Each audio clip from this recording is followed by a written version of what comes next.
Hi everyone and welcome back. We have with us our first guest, Veronika, who is a first year SAMBa student, so she has the sort of the pleasure of putting up with Henry almost all the time. And it certainly is a pleasure. So thanks so much for joining us and coming thanks on. For having me. So we just want to chat a little bit about your experience through academia so far and how you're getting on. Start with how are you? You okay? Yeah. Doing good? Yeah. Yeah, I got lost trying to find this room, but other than that, I'm doing alright. Slight delay. Apparently there's a faint buzzing noise. That might just be the residual buzzing noise of this room because the whole building is haunted. Yeah. Should be fine. If it's really annoying, we can try and play with it, but I don't wanna. So, no. That probably involves like climbing into the ceiling somehow. I think so. Yeah. Mild exercise. If it helps, it annoys us more than it annoys you. So yeah, apologies in advance for the general state of this room. Yeah, but it's fine. Let's keep bunting. It's all good. Yeah. Okay, so where shall we start? Okay. I guess sort of what led you to maths in the first place, or have you always been interested in maths? Was that always something you wanted to do, or? So sort of yes and no, right? Because I did this sort of in high school. I did high school in Sweden, and I did this sort of geared towards like doing university maths in high school. So I was interested in maths already at that point. Did like some maths competitions when I was like 14, 15. Ooh. And then looking at sort of going to uni and stuff, I was like, you know what I'm not gonna do? I'm not gonna do maths. I'm gonna do geophysics. Okay. Wait. What is? Geology? So it's geology, but slightly more physics and maths a little bit. Okay. So it's like looking at the physics of volcanoes and sort of earthquakes and things. Cool. So maybe I think in the UK would we call it like natural sciences and stuff like that, or I don't know. Like, did you do it was that in Sweden or? Oh no, that was in the UK. Actually. Right. That Okay. was Okay. at Edinburgh. Okay. We got a few Scots in the chat today, so I think one's currently in St Andrews, so Nice. We'll make do. Yeah. Very cool. Very cool. So I had this vision of like, I will have this great, exciting career. I will travel. I will parachute over a live volcano. I was 18. We all had dreams. Yeah. Was it inspired by a James Bond movie, or? Maybe. It's like accidentally watching one of them as a kid and you're like, that is I mean, spy looks too hard. Scientist. I would argue that there's nothing to stop you still from parachuting over an active volcano if that's what you really want to do. If you can do the maths of volcanoes, then that's it's justified. Yeah. There was back in the old days, there was an ITT on volcano eruptions. Oh, okay. Because that was the selling point of my interview. They were like, how would you apply yourself to an ITT? This was our most recent project, what would you do? And I was like, there are fluids, lava's a fluid, I'm fine, I can help, I promise. We'll just try and get them back and then be like, we need real world pictographic data over the volcano, so we need to obviously put Veronika on a parachute with a camera. Yeah, because you couldn't do that with a drone. You'd need someone right there to operate the camera, right? Yeah. I think drones can't operate in those heats. People can. That's a reasonable argument, definitely. Yeah. Totally. Yeah. Okay, I vibe. Which begs the question: is who are you taking as your research assistant? Like, ooh, I mean, who carries the bag? Applications. I can. Yeah. I've been going to the gym. I've been training for this. I literally was rock climbing yesterday, so I can. Perfect. If we get You're stuck, hired. I'll scale us down. Wrong way, but it's fine. Yeah. I am that thing. I'm really scared of heights, so I go bouldering and I climb up, and then I get really scared, so I climb back down. Everyone else is like jumping from like a safe distance. I'll be that far off the floor, and I'm like. Anyway, sorry, complete tangent. Okay, I love it. So obviously, geophysics is quite then different from SAMBa. Yeah. So there's a route there. Yeah.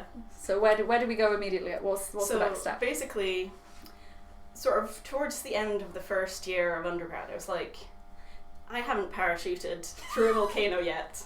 I've been looking at a lot of granted pretty rocks, but still just rocks under a microscope. Mm-hmm. And then I had this, is it called a personal tutor in England as well? Yeah. In Scotland, yeah. And Wales. Yeah, okay. Sorry. Yeah, so I had this great personal tutor, and she was sort of the head of the mathematical physics program at Edinburgh, Mm-hmm. or she was heavily affiliated with it anyway.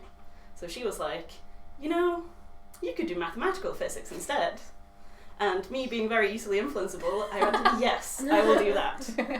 It's like, are there more or less rocks? It's like, Yeah, it's like more maths, yeah. less rocks. Okay. Mm-hmm. Yeah, so I sort of, by her influence, and she was also one of my first year lecturers in geophysics, Oh, and I okay. really enjoyed that course, which was Mhm. just sort of mathematical methods for physics. Oh, cute. So I was like, she's a good lecturer, she's telling me to do this other thing, I will do that thing.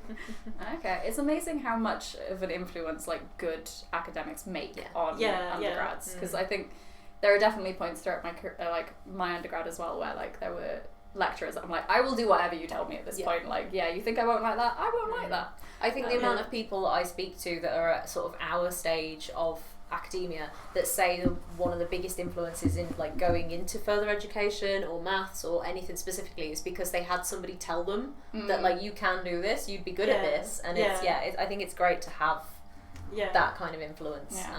But how did that work then? So if you'd done a year of geophysics, you didn't have to start again? You were allowed to just switch to mathematical physics? Yeah, so basically, because Scotland undergrad is 4 years rather than 3, and sort of depending on what you've done before coming to uni, some people do go straight into second year. Right, Yes, okay. yes, I remember this. Yeah, and there are some sort of accelerated modules that you do to sort of get you up to speed on some stuff. But it's like basically for maths or physics, if you've done a lot of that sort of at school before going to uni, you go direct entry into second year. So I sort of did that, but having done a first year in a different subject. Okay. Oh, I like that then. That's like a little freebie year to try out something else. Yeah, it was good. Yeah. Oh, very nice.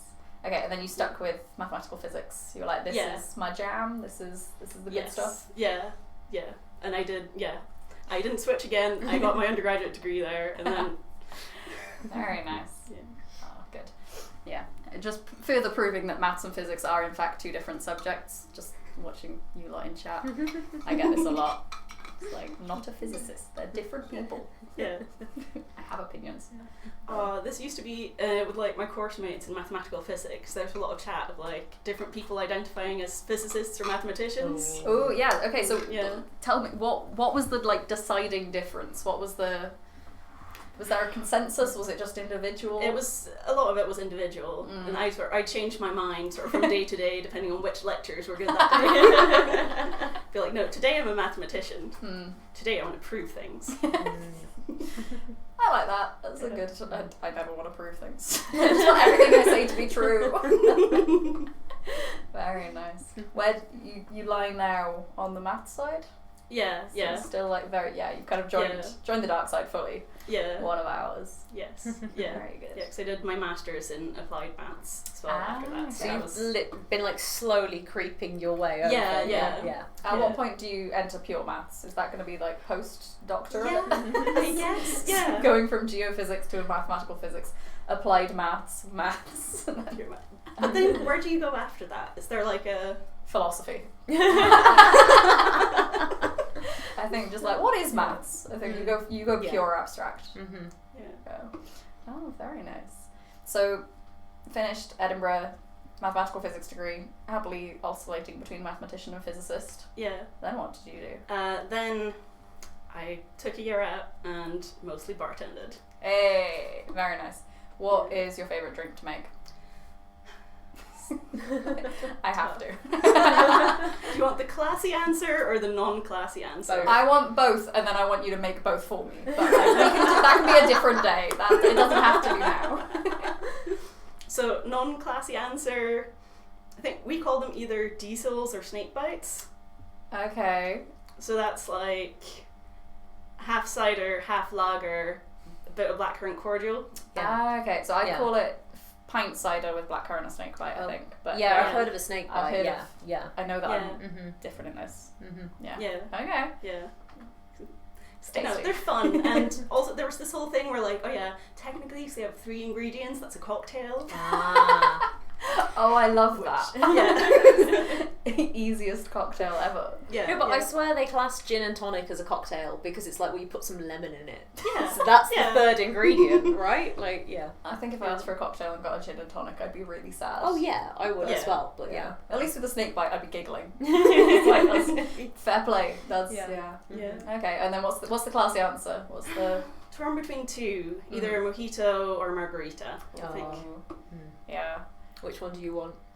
I think margarita. Okay, I'll fight you for it. No, because so when we were in New York, on the final day, we went out for dinner. So I was there for 2 weeks, and then my supervisor's other PhD student was there for 2 weeks, but we overlapped by 1 week, so we were like staggered. So on my last evening, we went out for drinks, but we were like trying to figure out where we should go, what we should order. So we went back to my supervisor's flat, and like it was him, some other academics, his son, and his PhD students, and he was like, margaritas, and then just made us all, and they were very, very good. So I'm currently on a margarita drink. Yeah. It's a good drink. Yeah. Nice when it's warmer though. Yeah. Yeah. We're getting towards that time of year now, though. Yeah, I always say that. Do you see the hail earlier? It was ridiculous. We sent the others out to go get our coats. We were like, we were going to walk back to the other building, and it was just, it's not good. I don't know what it's like the rest of the UK, but no. No, I Anyway. respect that. I did not blow dry my hair for a bit wet today. Nope, it can rain tomorrow. Yeah. So how did you find, what made you, what pushed you towards the decision of having a year out, and then how did you find that ultimately coming back into academia? Yeah, so I think sort of after undergrad, I was sort of feeling a bit worn out and a bit tired, and I was like, maybe I want to do more, like maybe I want to do a master's, maybe I want to go into academia at some point, but not right now. Yeah. And so took some time out, and then that sort of also gave me the opportunity to think about what I actually wanted to do, because obviously sort of having done a physics undergrad, the most natural thing I guess is sticking with the same subject and going physics undergrad, physics masters. So I remember looking at physics masters programs and sort of going, I mean, I guess this is cool, but none of them were like exciting. like really sparked my interest where I was like, yes. Okay. And then sort of one of my friends was like, well, but you always talk about maths. Why don't you do a maths masters? I was like, yeah. Yeah, I suppose it's being like shown that is an option that you can go to. Is quite nice, because I think you're right. Everyone kind of falls into, I do this, so I keep doing this. Yeah. When you have that, like, you have deadlines looming and you have a dissertation to write and you maybe have like coursework due and you have exams coming up, if you want to go straight into something else, you just kind of path of least resistance when it comes to jobs. So having that spacer. Yeah. Okay, so then you found applied maths masters. Yeah, in Sweden. Yay. Very nice. So it was like, back home, live in the same city as my parents again, would be nice. And sort of, and I guess sort of second part of your question, sort of going back into like going to lectures and things, having not done it for a year, like found a lot of details I'd sort of forgotten, and it definitely did take a bit more work for at least like the first bit of the first semester, sort of remind myself of things. And I guess maybe a bit sort of switching subjects as well, right? Yeah, possibly. Because there's sort of a bit of assumed maths knowledge. Yeah, I think I didn't have. That? Yeah, it was a bit tough, but I think then as well, so maybe like a physics masters, I might not have stuck with it. So I sort of didn't feel as sort of passionate and interested about it. I mean, no shade towards physics, right? It's just a personal preference. Yeah, no, that's completely reasonable. Yeah, it's definitely easy. I think a lot of courses assume previous knowledge, especially within institutions. Is now like, following. oh, you did this at this undergrad, so you would have done it now. I think especially, I don't know, from sort of BSc to a master's, they kind of maybe assume that you're either on like an integrated program or you've stayed at the same place to do the two. Yeah. Sometimes, I don't know, like so you how say. does it work with...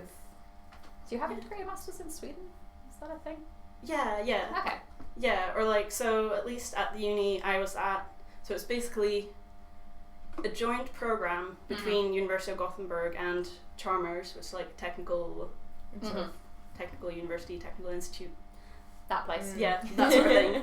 And so a lot of people, they do, basically everything is an engineering degree in Sweden, or a lot of things are. So they do sort of a 5-year engineering degree where like it's bachelor's and then master's sort of thing. So there were a lot of people like that who were just in the same place with the same people that they knew from like first year undergrad. Oh, okay, so then you were coming in like towards the end. Yeah, and then even from like the sort of University of Gothenburg side, there were a lot of sort of pure maths people who were also like sticking around doing the full 5 years in the same place. So it was me and the international students basically who were new. Oh, okay. Even though for you it was kind of like going back home, and it's like yeah. Ah, how was that? It sounds like a weird position to find yourself in. Yeah, it was a bit strange. And also it was because at master's programs, at least in like the sciences, they're mostly taught in English in Sweden. So I was like, okay, which I guess helped me because I know all the maths terminology in English, not necessarily in Swedish. True. Yeah. So I was like, but it was weird being in Sweden and then taught in English. Yeah, kind of juxtaposed. Yeah. Ooh, look at me using big words. Two different aspects of your life kind of clashing. Yeah. Although, like you say, in your case, it probably definitely helped out. Since you kind of got, it was like less of a jump then. Yeah. Because if you were familiar with everything in English, at least there was a bit of crossover. Yeah. Nice. Okay, hard question. Which uni, not including Bath yet, because we haven't got to that point in the story, was your favourite? And why? Yeah. I told you it was a hard question. Oh my god, yeah. I don't know, I think they were both really good in different ways. And I think, because like my experience at Edinburgh like was very, and I think maybe that's a UK uni thing in general, that's like, it's very structured and they're very set rules for like you get your one chance to do your exams, sort of, that's a very UK thing. Yeah, unless something sort of extraordinary happens and then you can sort of get a second chance. Whereas in Sweden, you can take the exams however many times you want. Really? And it's not like capped or anything, it's... Yeah, or it's, I think technically you're only guaranteed to get examined on like the same course for like 5 or 6 times or something. Okay. But like, as long as the course is still running and vaguely similar, you could even come back 10 years later if it's still running. I mean that's like, I mean my lecturers at Birmingham at undergrad, like there were some courses that were notorious for like they basically used the same exam paper every year and just changed the numbers, and it's like, so it sounds like a similar kind of thing, except for we weren't allowed to take it more than once. Probably for the best. Yeah. So I think I found that sort of, it was a bit at least calming for me, sort of coming back having had a year out and sort of not having quite caught up on all the details yet, to be like, okay, so if I fail this exam, it's not like it was in undergrad where that's like, that's the end. Yeah. But like I had classmates who would just be like, no, actually I'm going skiing that week, so I'm going to do the resit instead. Which I know, it's like a lot more relaxed, which like, I don't know, it suited me at the time, but then, I don't know. I think there are definitely pros and cons to both. So I was having this conversation because America is kind of similar in that the exams are, or the assessment for a module is completely up to the lecturer. So it could be literally, I was talking to someone who writes for a very small course individual exams per student to challenge them. There are pros and cons to both systems. I'm struggling to think of any pros for the UK system at the minute, but I'm sure there are some. It is something standardization. I don't know. I think in some sense it doesn't stop people. It doesn't allow people to become complacent. Like while it's in many ways it's nice to be able to go, you know what? No, I'm putting myself first, and I am going to go skiing, and I'm going to go on holiday, and then take the exam later. We do become very restricted in like a kind of school system in the sense that it is, no, you have to be around that week because you've got an in-person exam. But I think a lot of people would kind of maybe just go, oh well, I don't need to study as hard. I feel like it kind of, even though it's the downfall of a lot of people because they don't perform well in that setting, it's like the making of others because it forces them to have to work and to have to do well in that one instance. I don't know. But like I say, it's not for everyone. I think if we introduced it now to like university level in the UK and we were like, you can sit this exam whenever, people never would. But so you said you did high school in Sweden. Yeah. Is that, how much do you know about the UK system from passing conversations over here? You've heard me complain. Yeah, I don't, I recognise words, but I don't know. And also I think some things are called different things at least in Scotland.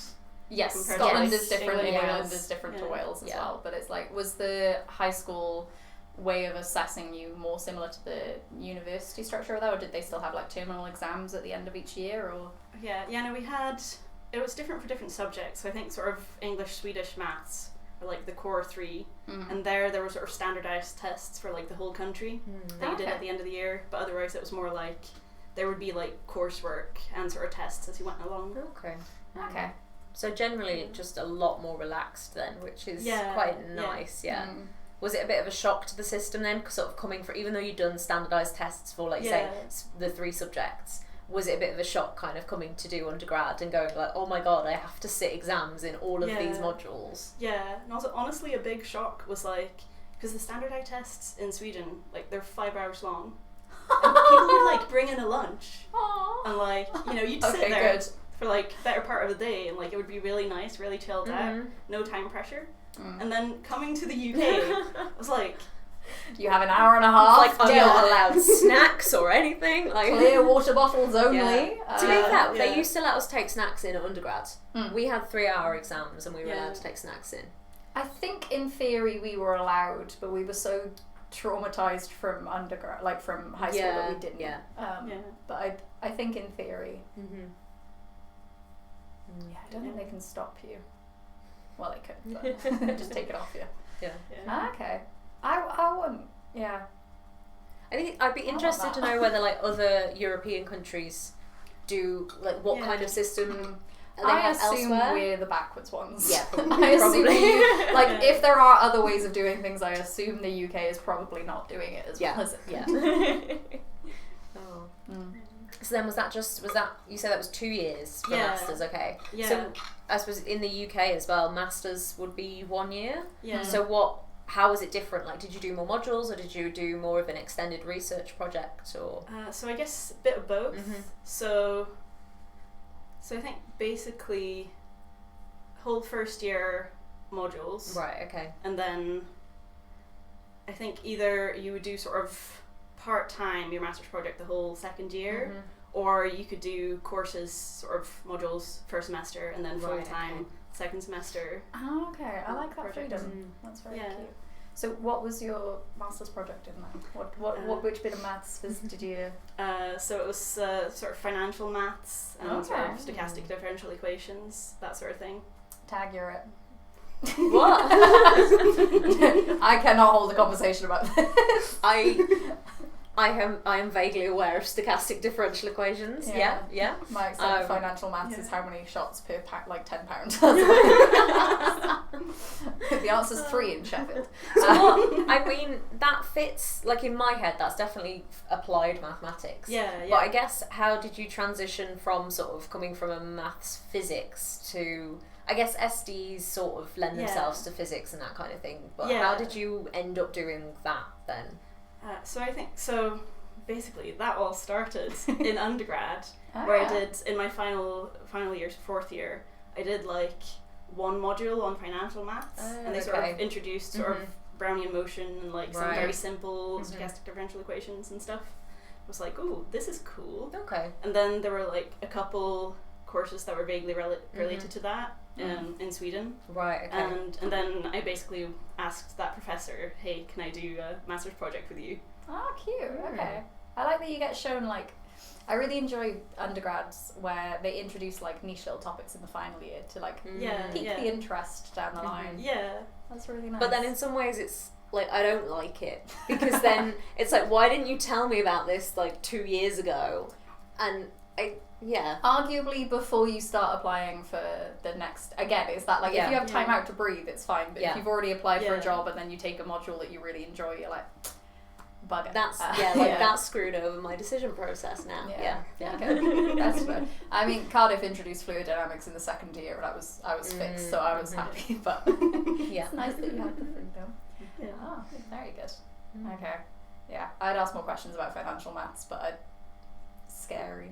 Has it Yeah, helped that's you in real life in any way? Because I feel like this is like one of the big... Do you make good financial This is- decisions This is like one of the big complaints of people that don't tend to sort of like maths in high school, and I do agree. And it's like, what do we need to know about Pythagoras theorem when we need to know how like taxes work and all that sort of thing? And it's like there are real life applications within like financial maths, but would you say that you've used them or?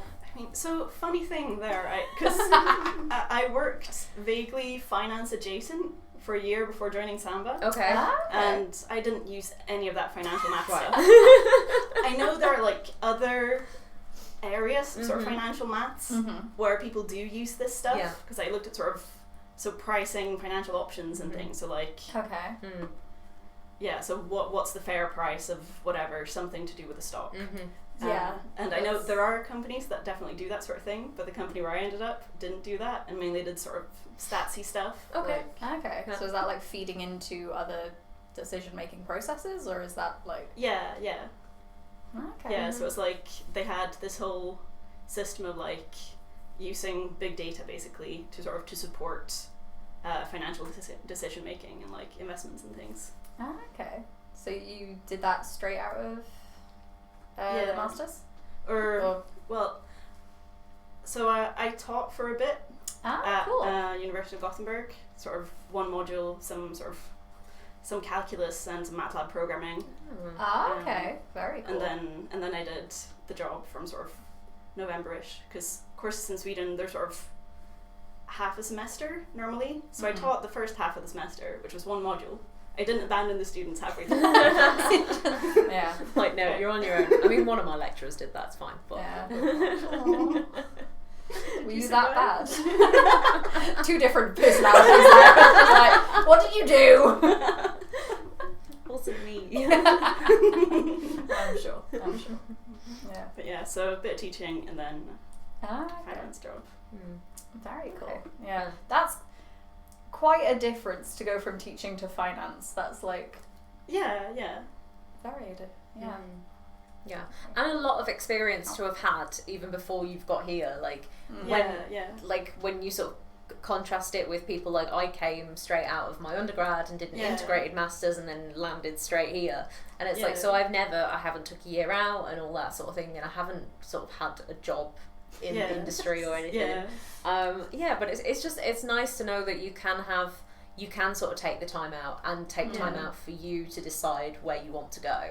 And it doesn't sort of hinder your progress in any way. Yeah, because I think when I was an undergrad, I definitely thought that like the sort of the straight route there, like sort of what you've done, I thought that was the only way to have any chance of like even getting onto a PhD program or like doing anything after that. Whereas like realistically, if you're applying for postdocs, no one cares what you did between your undergrad and your masters. No. It's entirely up to you. You might get asked why, but honestly, like, it's very hard to give a bad reason, I think, is what I'm realising. You kind of... There are people in academia that do think any deviation is unacceptable. They are wrong. They are completely wrong. Ignore them. They stupid. So it's good. And now you're here! Yay! You're one of us! Okay, so obvious question. Why SAMBa? Why are you here? SAMBa wanted me. Aw, we do want you.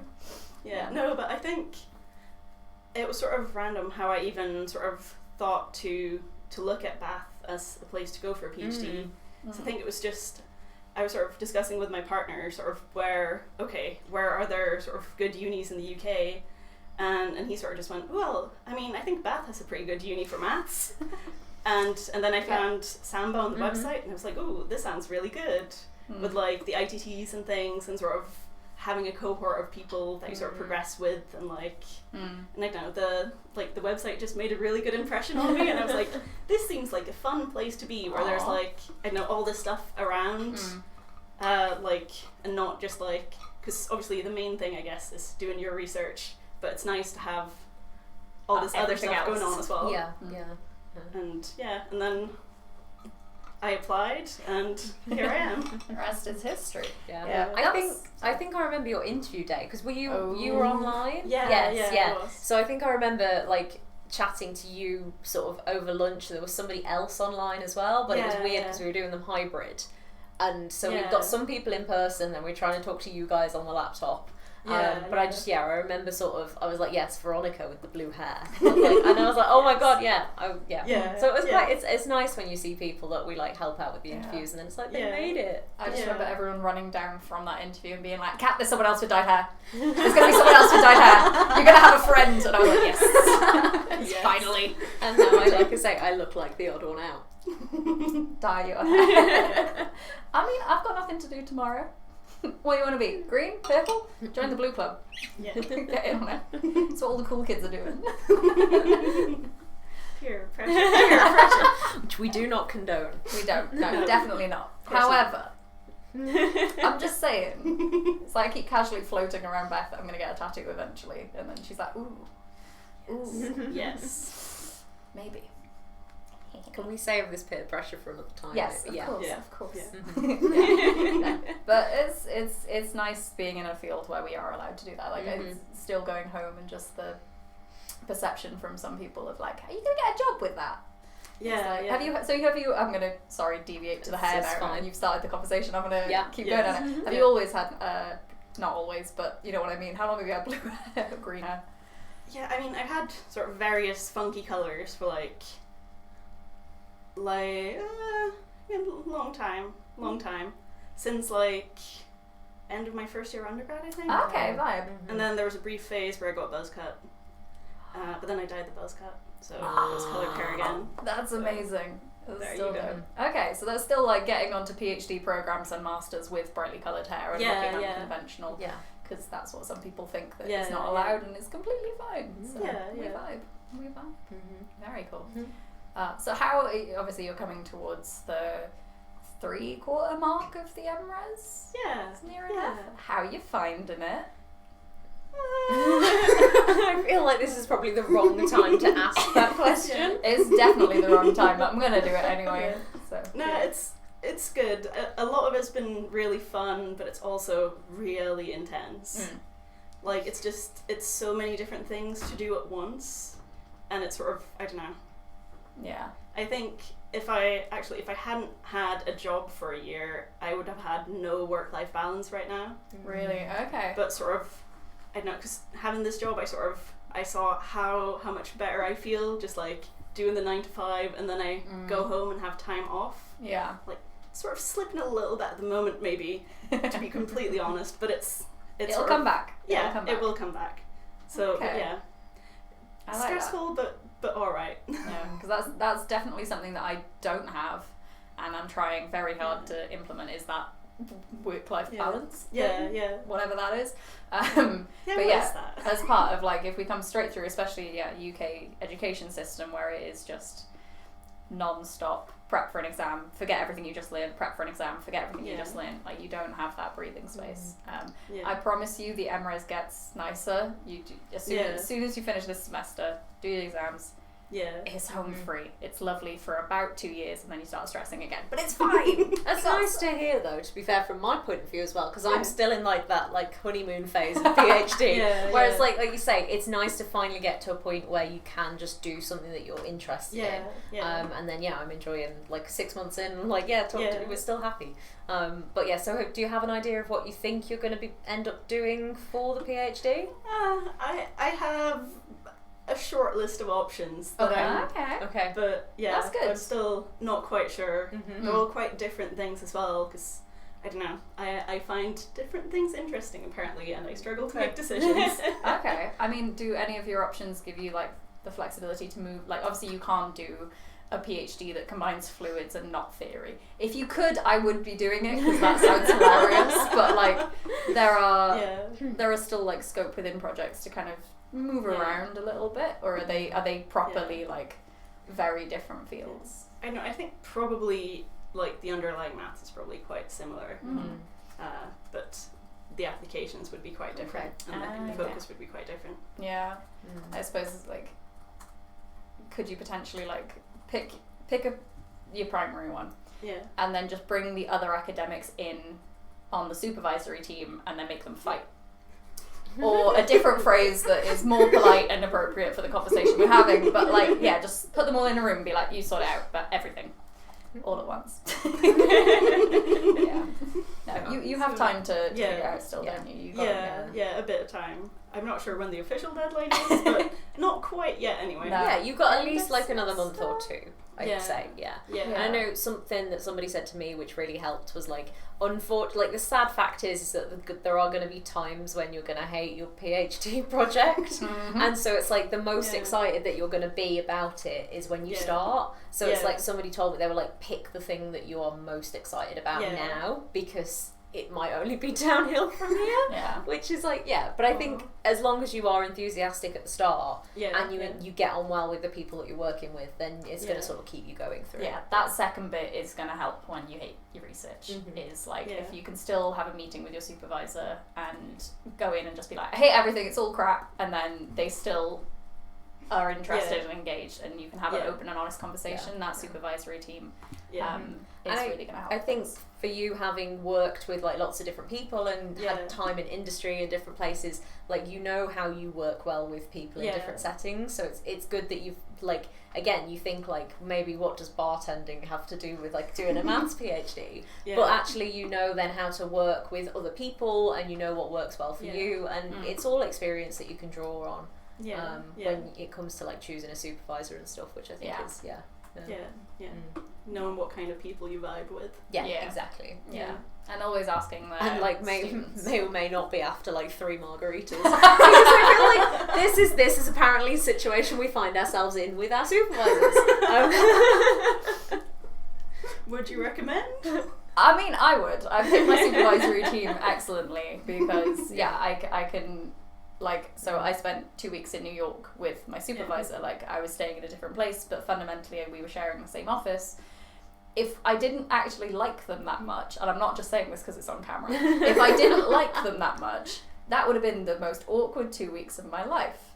And there are going to be times when you are working with this person, like, very closely. They are essentially the main source of information for you and guidance. And if you don't vibe properly, it's not great.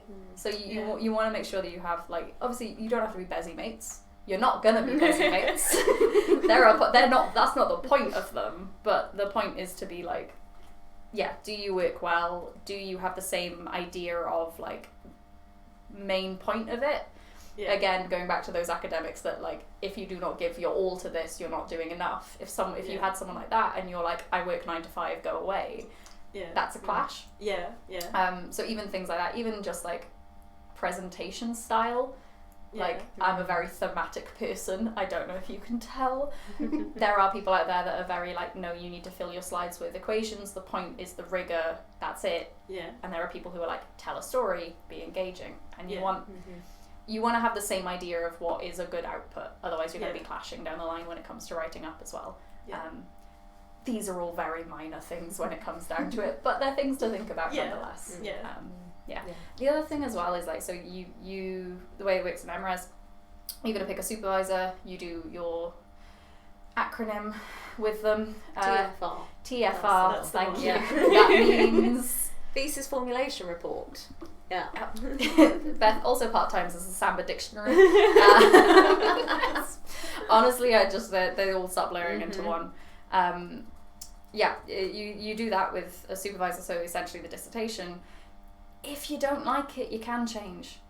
Most people don't. Most people use it and it starts feeding into, like, it's supposed to be, you formulate your thesis. If it really doesn't go well, there is nothing stopping you changing. So that, having that freedom of like, I'm going to make a choice, I'm not completely locked into it, can help. And again, like, you've already been through that. Like, you've already had the courage to sort of go, actually, no, this isn't for me, like you did after first year of undergrad. And it's equally fine to do it at later stages in your career as well. I think we are probably just running out of time now. Are we? Because the mod team aren't posting anything in the chat that I can see. So the Google. yeah, Here we there's are. nothing there. Oh, is that laptop connected to the internet then? Yeah, It so we should- can see yeah, Twitch chat. yeah. Sorry, we're having some technical difficulties. What have you been posting? Okay.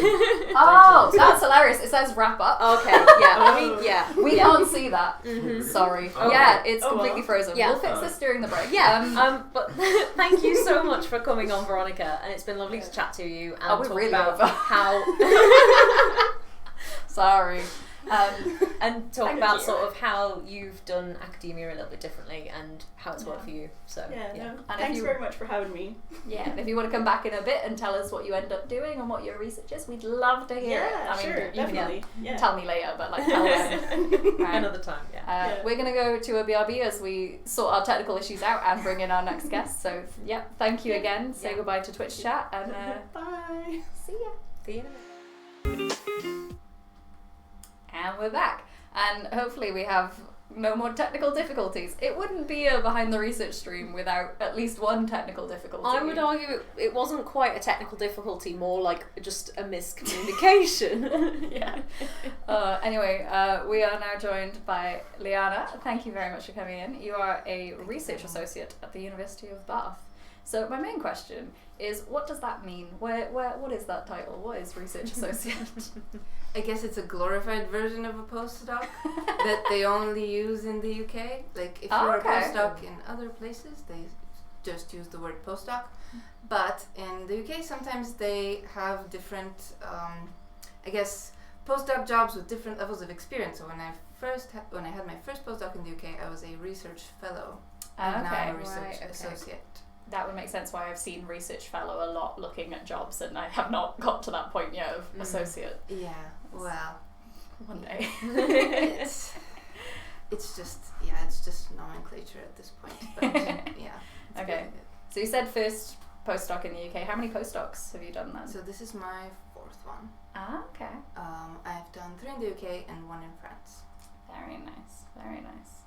Whereabouts in the UK have you? So in the UK, I've done this sort of dual postdoc in which I was employed by the University of Warwick, but for 1 year I could go to Imperial College in London. Okay. And then I went for a 2-year postdoc in Loughborough, and now this is the 3rd postdoc in the UK. And in between these, I was for 2 years in France, in Angers.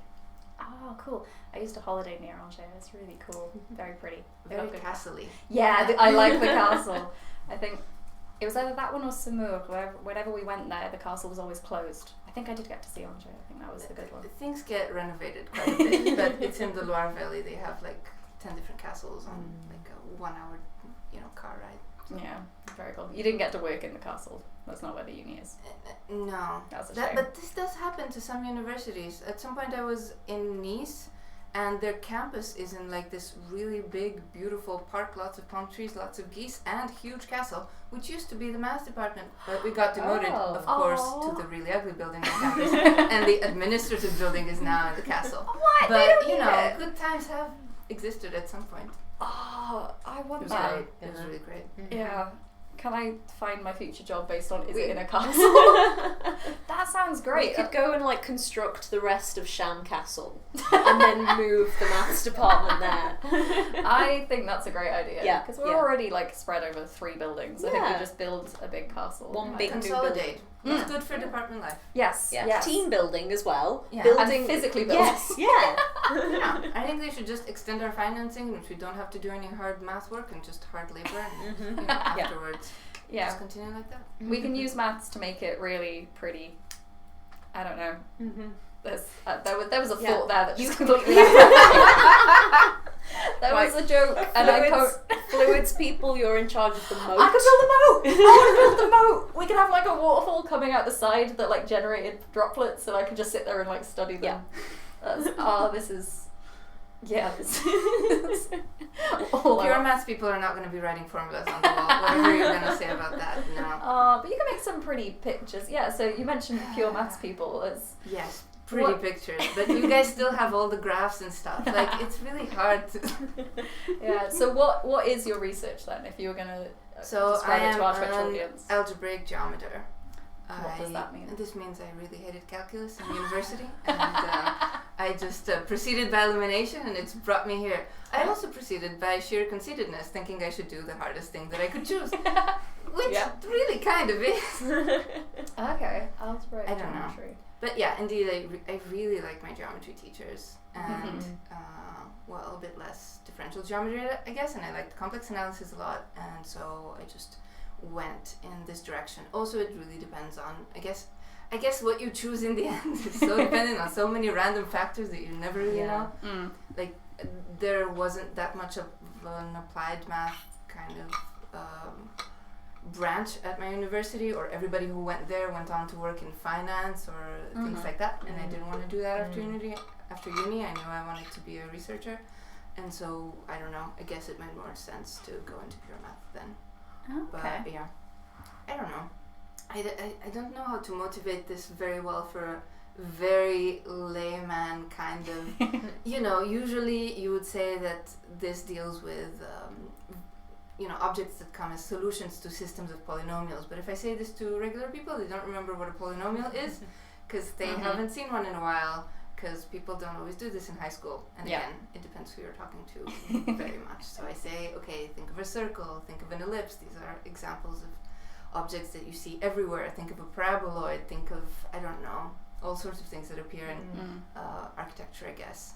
So that you see around every day, and you're just trying to analyze different versions of these. And of course it gets really hard and really abstract very fast, and it's hard to... No, but really, this is like a genuine, let's say, problem that has sort of nice solutions. How to present your research well and accessibly if you're a pure mathematician. Because, I mean, eventually you're going to be asking people for grants and funding and things, and they have a right to know what you're doing, what they're paying for. Yeah, they need to know you're not just building a castle. Yeah. Very important.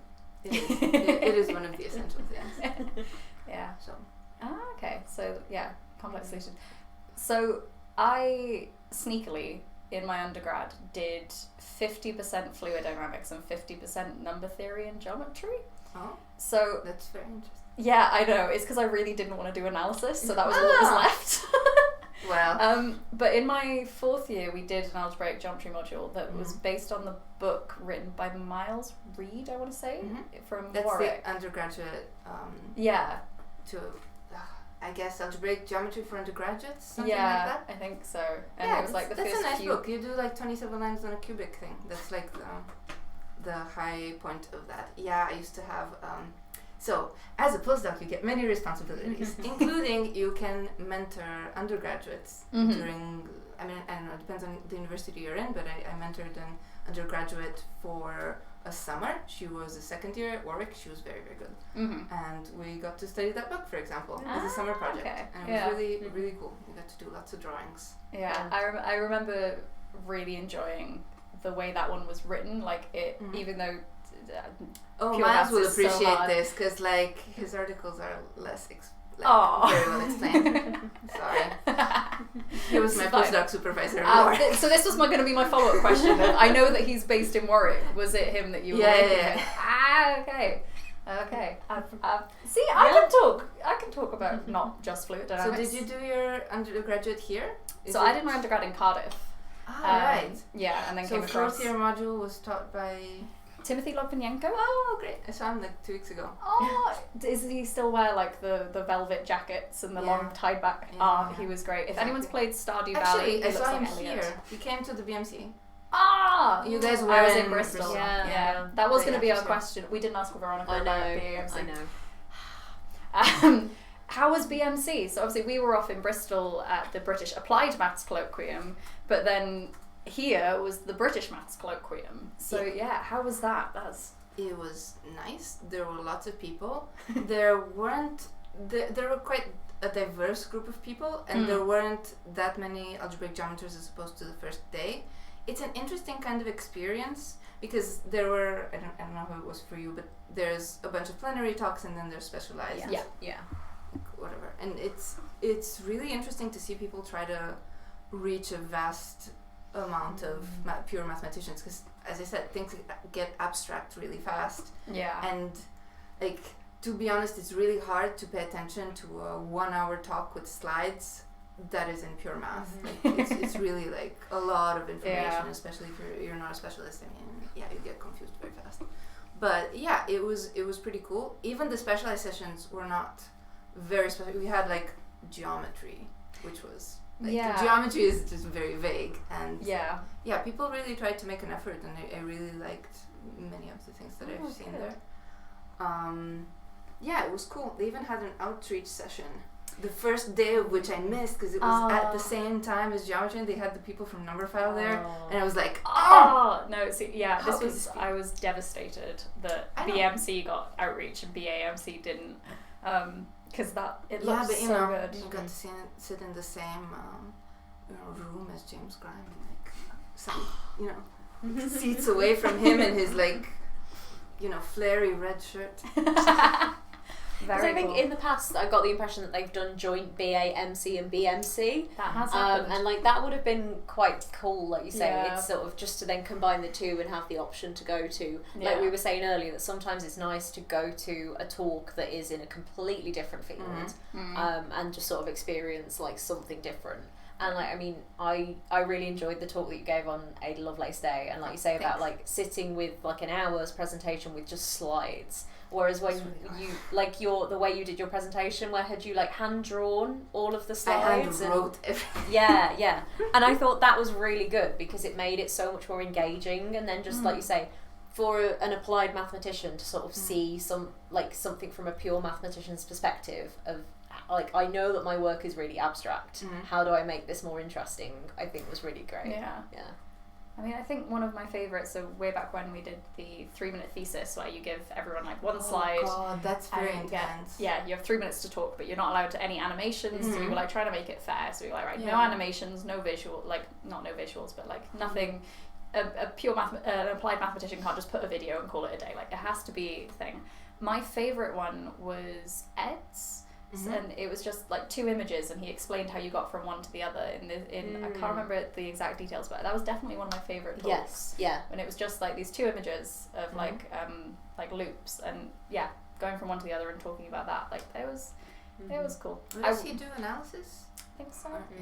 Yeah, I think that it goes even further beyond like us. Yeah, but quality outreach is really hard to do in general. Even, I mean, this is not necessarily outreach, but it's really, I find it a lot of work, and some people have great talent for it, and like kudos to them, man. It's really tough. I mean, I always find the hardest. Okay, I've had to do like one presentation for like really general audience, like high school students in Romania. Also, it was in Romanian. Like, I'm Romanian, by the way. So it was like really hard because I'm not used to talking about math in Romanian at all. That was, I think, the single presentation in my life that I've put the most effort on, and it was the most elementary. It's like, it's crazy. And I usually, when I prepare for something, I usually like to ask myself a lot of really basic questions in like that the audience could ask, basically, so that somebody doesn't ask me an easy question that I don't know how to answer and avoid public humiliation forever, which could totally happen.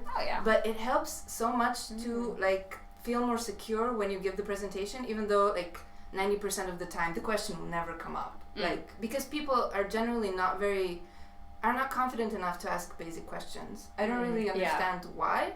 It's a bit silly. It's the same fear that you have of like, I don't want to get this wrong.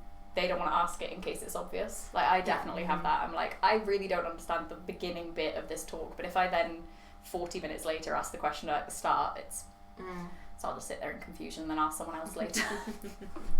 So did you do your undergrad in Romania then? Yes. So was that taught in English or no? It was Romanian. Okay, so it was just you. I take it you went and gave this presentation it was after. Online. It was a while after and had nothing to do with my university necessarily. There was this outreach. What is it? It's like a foundation or something. Called Romanian Science Festival, where they have like lots of I guess 1 hour videos / interviews with different scientists. There's lots of like astrophysicists there, etc. There's lots of applied stuff. So I felt like I had to prepare my talk extra well to be like remotely catchy. But yeah, it's a lot of effort, but it's really very rewarding. Mm-hmm. I don't know, every time I've had to do this kind of stuff, I always freak out beforehand for like 2 weeks, and then it's just very nice. Yeah. No, I definitely get that. The like adrenaline high after a good presentation or a good talk is always quite fun. And like you said, do you find that you do think you put more pressure on yourself because your work is abstract? Like, whereas as an applied mathematician, like I start talking about fish and people are like immediately interested because it's like, we know what fish are. Like, talk to us about the fish. Yes, and the best. What's your favorite fish? I do put a lot more pressure, but that's, I guess, because I did my PhD in France and I didn't feel like the attitude of the, I guess, people that I met outside of academia was necessarily very welcoming towards things that just seem abstract for the sake of being abstract. Okay. What's that for? Is a common Why are you doing that? What's the point? What's the application? Yeah. Things like that. But I don't know, in time I realized that these really are very legitimate questions again, because I mean, why not? It's not because somebody didn't necessarily study math, or because their first reaction to you telling them you're doing math is, oh, I was really bad at that in high school. It's not because this happens that, it's I mean, you're also there to explain to, I mean, I don't know. You are there to make people interested in what you're doing somehow. Or, I don't know, everybody's gonna have a chill time after that, more or less. You spent like 15 minutes at a wedding talking about curves. I don't know. Some people are better at this. But it's by sitting next to people who are naturally better at this and like more comfortable with talking that you kind of learn a bit about what the right attitude should be. Yeah. So from, I guess, BMC, did you learn any like good tips or tricks from the outreach talks that you did? But I didn't go there. Oh, was it just the whole session you went on? I thought it was the whole running session the whole was time. So no, there were like two. Okay, on some of the days I had like other appointments and stuff. Valid. But on the first day, which is the one I wanted most to attend, there was the geometry session exactly overlapping. That's sad. Very, very sad. But yeah. Yeah. Okay. Well, disregard that question. I'm sorry. Just to remind, I was also sad I couldn't go to it. If that helps. But I wish they had recorded them or something. So you could see how to. What was it? How to make your first YouTube video. Yeah. Great.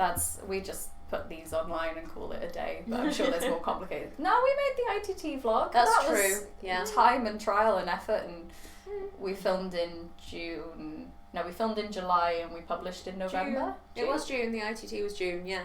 What's in July? Holidays. That's why I don't remember. So that was a long time and effort, but yeah, it was good. I mean, there is the Talking Maths in Public conference in August that I'm going up to at the very least. But that one is like full maths communication, how to actually communicate. I'm so excited. And I think they do have online registration for that one as well. So it's like if you don't want to track up. Shameless promotion. Ben can pay me later. I don't know. It's organised by co-organised by Ben Sparks, who's part of the department here. When is it? Oh, I can do this. August 31st to September 2nd. It's like Thursday till Saturday. It's in September. It starts in August. The end of August. Yeah, we'll give you that one. They do. Oh, there we go. The person running the online bit is in chat right now. Nice. So yeah, Sam's gonna be there, which I'm very excited about. But yeah, I think having done like little bits of outreach and obviously this stuff, we realise quite how important learning to communicate full stop is useful for learning to communicate research. I think people put it as two different things, and it's like actually you can use skills from talking to someone not in your field, how you should talk to people in your field as well, because it's like, I think even if I could follow a really heavy fluids talk, I don't want to if I could watch a really fun fluids talk. Like, you could give me the same information in a nice way and I would prefer the nice way.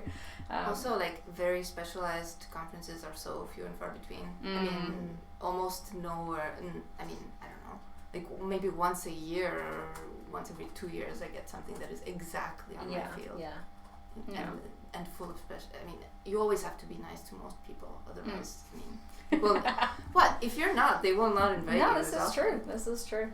It's a lot of networking, a lot of who knows who in academia, which can be good and can be mixed. Yeah, that's true, and I think that's become much harder now after COVID, because I think there's a lot of a sort of backlog of PhD students that have not been talking, and now they're applying for jobs, and it's like, I mean, I don't know how it is in applied math, but in pure maths it's like kind of painful to get a postdoc now, if nobody knows you or nobody's ever heard you talk. Yeah. Would you say that like moving around over the last sort of few years has definitely helped you build that sort of network? Would you say that moving between countries and institutions has been a good thing? Has. Yeah.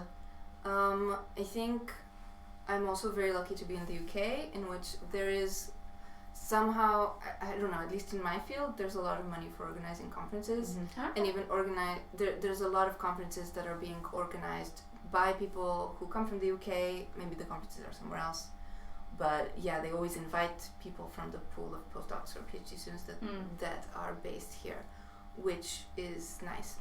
You learn these things if you move from one place to the other. You learn that funding for this kind of events is managed in different ways in different countries. Okay. And you have to, I mean, in some countries it's more about the people that you meet in conferences. In others, I don't know, it's more about a group that is in a specific city that is, I don't know, stronger there, and then everybody sort of flocks to a specific place. Yeah. But yeah, no, the community in the UK, I really like it a lot. It's extremely dynamic, and there is a reasonable amount of funding even in pure maths, and that is really not true everywhere. So I'm kind of lucky to be here. Yeah. Do you think long term your aim is to stay UK, or? I mean, I'm applying basically in the UK, France, every other European English speaking, like in the Netherlands, for example, you can get jobs without knowing how to speak Dutch necessarily immediately. Okay. Yeah.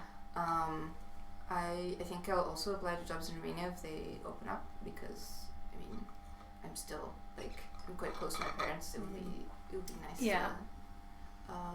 live next to them, but like, you never really know.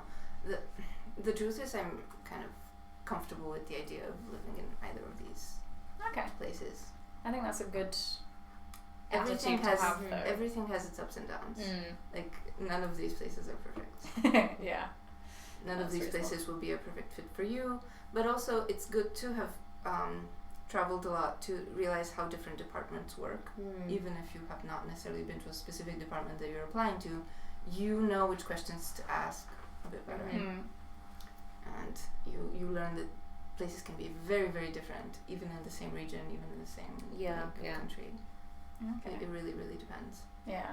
So, as I'm gonna shamelessly steal you for my life advice now, as someone coming towards the end of a PhD, what sort of advice would you give when it comes to like looking at locations for postdocs? Like, obviously the fields are like quite different, but with regards to institutions, what sort of advice would you give? I mean, hopefully by now you will have accumulated a list of people that you like, or that you liked seeing, speaking, things like that. I would sort of ask them if they have a job, even if they're not necessarily at the most prestigious place. Of course, you have to check that you don't go into like any kind of mathematical dead end, which can happen, and like you see people just like basically wandering off a cliff. Like, but you can't really, like, it's hard to know exactly. But yeah, just talk to people and try to talk to, so if you've got I set up on a place, try to talk to the PhD students or postdocs of that person in an informal setting. And ask them not just what their relationship is with their supervisor, because ultimately as a postdoc you can also work a lot on your own projects or continuations of projects from your thesis, but ask them how they like the town, how they like the department, how their social life is, how their peers are, like if they're like the only postdoc there, things like that. Yeah. How do they interact with the rest of staff? Because all of a sudden you'll be staff, you won't be like, in some departments the PhD students are so separated from the postdocs that they almost never interact. This does not happen in Bath, and I'm very grateful for that. But it can happen in certain places Okay. that postdocs are very isolated because you're in this sort of limbo, and sometimes all of the senior people or the lecturers, you know, they go home at 5 because they have kids and stuff and other duties and activities that you are not necessarily part of, because I mean, not everybody goes to, you know, drinks at Saracen's Head. So what? That's not an option. so, you know, sometimes, so these things really tend to matter, and a lot of like furthering your career in academia is about stress management and how to control how you react to situations, like to periods in which your research isn't working, things like that, which inevitably come up. And managing this is very important for like a long-term survival all the time. I mean, that's true in life in general, obviously, but, you know. I'm sure it exists outside of academia, but yeah. I mean, like we we often sort of complain as PhD students, and I don't know if you felt the same. Like, you kind of, sometimes you're treated as a student, and then other times you're expected to behave like a member of staff, and you kind of caught in between the two. But I guess it's interesting to hear that it's the same at postdoc level in some places, where it's like, Where in again, others it's not. Are you a PhD student or are you staff? And like, It's true, and somehow, like, okay, it depends on everyone's experience, but as a PhD student, I had no responsibility unless I would have wanted to like organize something or whatever. I had no responsibilities aside from teaching and research. Whereas as a postdoc, in the first place that I landed, for example, they were like, okay, you're organizing the algebraic geometry seminar. And that was a lot of responsibility to put like on a first year postdoc. But it helped a lot because basically you have to do networking every week. Every time you meet the guest, you don't even have to think about all the guests necessarily, but you communicate with them every time, and they will know you. They will know that you are the person of connection there. And I mean, it's not. And later on, as I think I organized this for actually 2 times or something. But after a while, if you become a bit older, you start also inviting your younger friends and you help promote them. And you know, it's always good to have also a network of younger people that you can help push forward. Yeah. Like, I don't know, it's really important. And as soon as you have a bit of power, you can try help to do that. And it's very, I don't know. I always liked.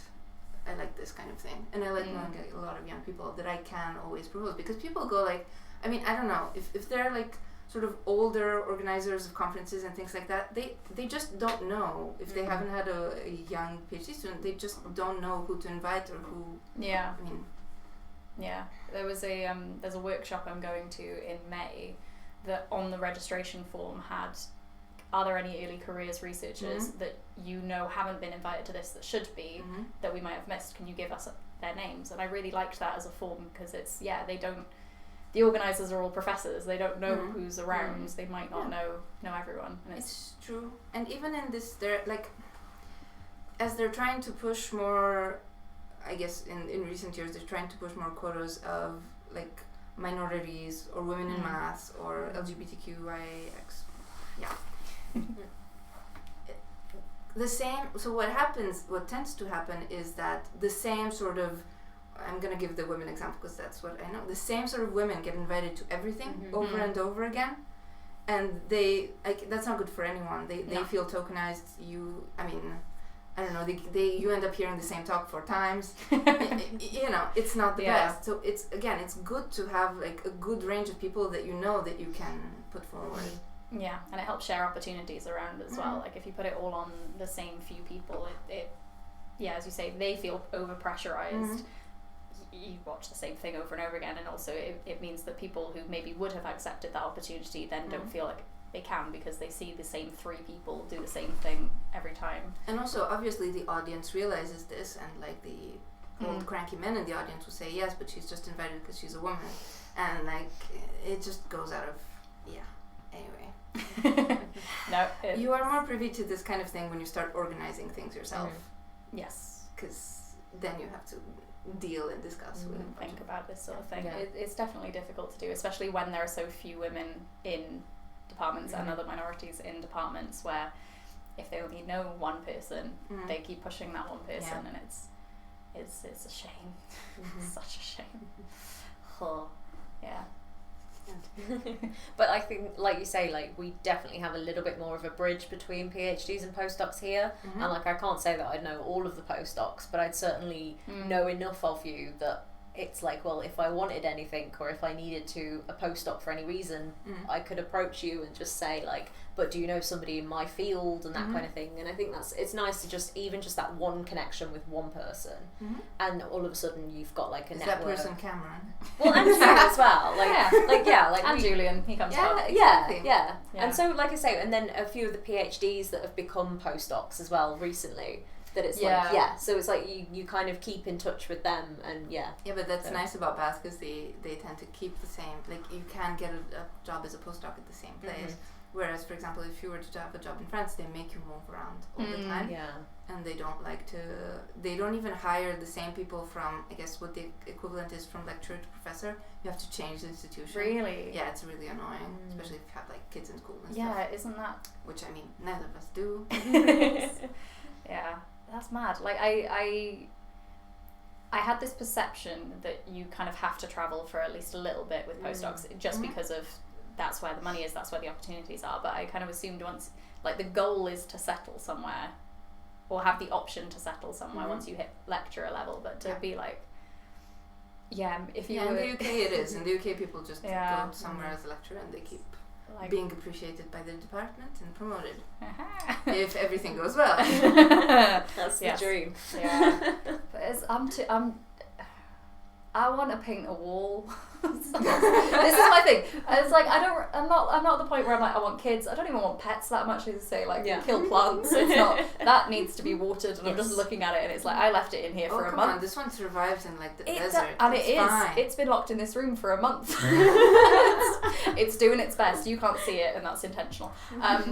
But it's I like the idea of having like I'm a very cozy person. I like my space. I like my house. I like the idea of being able to settle somewhere eventually. Like working towards that is the dream. But then also career. Like I like the research. I want to keep doing the research.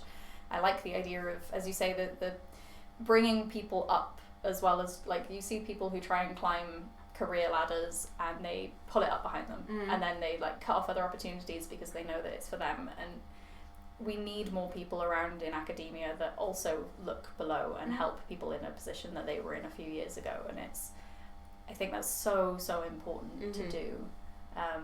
It's hard to kind of balance everything. Yeah, But- of course. Yeah. I mean, sure, but when you are organizing something, you are clearly on the other side of the barricade, and then you don't have to. You can set fire to everything. No. Honestly, it's like I'm either progressing through academia or I'm burning it all down. There's no other route at this point. Yeah. Oh dear. So, gonna ask. There are questions there, but okay. Yeah. So obviously, in Bath in particular, do you feel? I suppose because you've also been around for a while, but do you feel more as close with the PhD students or the staff? Well, I guess the PhD students have more like social opportunities. I guess. No, We're but the fun ones. it really is both. Like I really feel taken seriously for both, and I like that's interact with both. And I think honestly, a lot of it has been because of that Ada Lovelace talk that I had to give. Thank you, Beth. Because like lots more people knew me after that, and like not necessarily people in my exact group. Yeah, I don't know. It's just that as usual the staff have all sorts of other duties in their life that they need to attend to, so it's not like we're necessarily going out for pints all the time, although it has known to happen. So What? It's Yeah. madness. I mean, Yeah. I suppose it's a thing. Sorry. No. With Carry on. academics as well, that especially in the UK, there's a lot of them that don't actually live in the city that their university is in, whereas PhD students might be a lot more centralised. yeah, that's also true. We don't have to catch a train at 10 p.m. after a couple of pints or Yeah. anything like that. I mean, some of us may. I don't know. Yeah, I think there's been few and far between that have like nipped off, but only as far as like Trowbridge or the surrounding villages rather than like I'm going to get back to York tonight. Yeah. I don't know why I picked York. That's quite far, isn't Yeah. It is. That would be insane. It's like 4 To hours. I'm really bad at Good geometry. commute. Geography. I'm really bad at geography. I can take the blame for the geometry part. It's I'm fine. bad at that. There's probably a geometry joke in there somewhere, but I can't think of it. Yeah, but Chat wants to know, who would you take into a volcano? who are these people? I was gonna say this has a lot more context if you were in the previous interview. Alright. Yeah, but Veronika this wanted could to be- go parachuting across a volcano. Across. Like She to started go- Or inside. she started out in geophysics. Alright. So, but then I feel like this has, you could interpret that question in different ways, as in like, who would you like to throw into a volcano? Which is not something and the that answer we're is not admitted- Miles Reed. Excellent. Yes, it's something that we don't say on live stream. Yes, yeah. But it is, who would you take as a sidekick if you were going to have to parachute? Who would you take with you as your accomplice? You mean like a mathematical sidekick? Or Yes, let's go mathematical sidekick. I don't know. I guess my collaborators. I would love to have more junior collaborators, though. I mostly work with like senior people. But yeah, I think, because when you mentioned earlier that as a postdoc in Warwick you were like a mentor for an undergrad, Yeah. and I think that's something I experienced on the other side. So I had a postdoc supervise me for like a summer project, Yeah. and I feel like it would be nice if there were more opportunities. Like you get postdoc supervising undergrads, but then I feel like there aren't maybe as many opportunities PhD and postdoc. Like yeah, like it would be nice, like you say, to sort of form like more collaborate, because I feel like you kind of skipped that level of kind of working relationships. Like even though we do social things together, it would be nice to have those opportunities, like little study groups. Or like, I mean, that's called reading groups. You just choose an article, then you work on it sometimes. Yeah. Like we had that last term, I guess, in our group. Nice. Yeah, it happens quite a bit. I'm not sure how many collaborations it's stemmed from that, but yeah, it was pretty good. I liked it, and I got to know Julian better, for example, and yeah, you get to give talks in an informal way, and you get to like roast PhD students when they give talks. Hi, Oscar. So you know, I'm gonna clip that bit and send it to him. no, poor guy. Aw. No, but that's really nice. I think I'm really excited. So Alex has come back now as a fellow. Oh, okay, So right. I'm gonna have there's gonna be a fluids fellow Yeah. in the department, so I'm gonna annoy him with questions about everything. But yeah, it's nice when you have like a good group. So because you're with Agent, right? Yeah. So that's quite broad. It is a bit broad, but you could still find some underlying themes that people could be interested in. And I mean, everyone in the group is invited, but not everyone comes. So among the senior people, like, I think 3 people came, and then it was, I think just me and Julian as a postdoc and like 6 PhD students, something like that. Okay, very cool. And yeah, sorry, I did use an acronym and not explain what it is. So what is Agent? So Agent is, wait, let me see, algebra, geometry, and number theory. GE stands for geometry. That's what happened. I don't know who chose this. Maybe Alistair Kane. Someone who wants to be James Bond. Like if people who sort of watch our streams and listen to our content regularly haven't figured out, like we like our acronyms here. Yeah. Here in Bath, it's very acronym. No, but everywhere it's. Like, Yeah. I don't know. Yeah. Is I've heard Agent lots the of coolest group name? I that you think have? so. Yes, Yeah. Agent is the coolest group. I can't believe we didn't like make a riff on that or like. It's like, how is this the first? This is you the that's first thought of time. it? No, but seriously, yeah, I don't get it. Amazing. People should be more informal about these things. Yeah. Yeah, I don't know. I think you get to learn a lot about these things, and everybody. So I guess it's a study of like a paper, and everybody knows the paper at different levels. There normally has to be an expert on the topic in the audience who sort of guides. Because this has happened to me before, like the blind leading the blind, where nobody understands the paper and you sort of don't get past the first 10 pages, and then you just want to like stop. But you're pulling through like it's like, you know, you're either a sadist or a masochist. It's just going that way.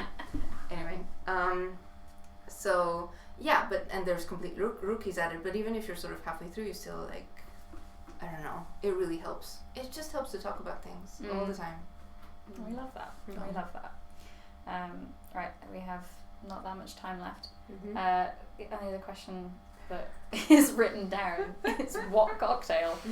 I'm assuming also a throwback. So we were having a conversation with our last guest on what their favourite cocktail to make is. So what is your favourite cocktail to make? I'm thinking this is a much more formal podcast than you're having with me. No, last stream was what colour would your lightsaber be? So like, yeah, you can answer that one too if you want. I have to think about it, man. I don't, but I only know the red one is for the bad guys. I'm not enough of them. Pick any colour. Like, what? Anyway, fine. Yeah, green or blue. I don't know. Yeah, I mean, like the games have basically any colour in it. So if you wanted to go, can choose whatever you want. Yeah, I mean, I went full Samuel L. Jackson of I'm having a purple lightsaber and I will die on this hill because like I did not make a colour my personality only to not have it in lightsaber form. So. What was the cocktail question though? What's your favorite cocktail? What cocktail would you be? What cocktail is your mouth? So that one was what's your favorite cocktail to make, but I will let you rephrase it to what's your favorite cocktail if you like. I'm quite partial to a pisco sour.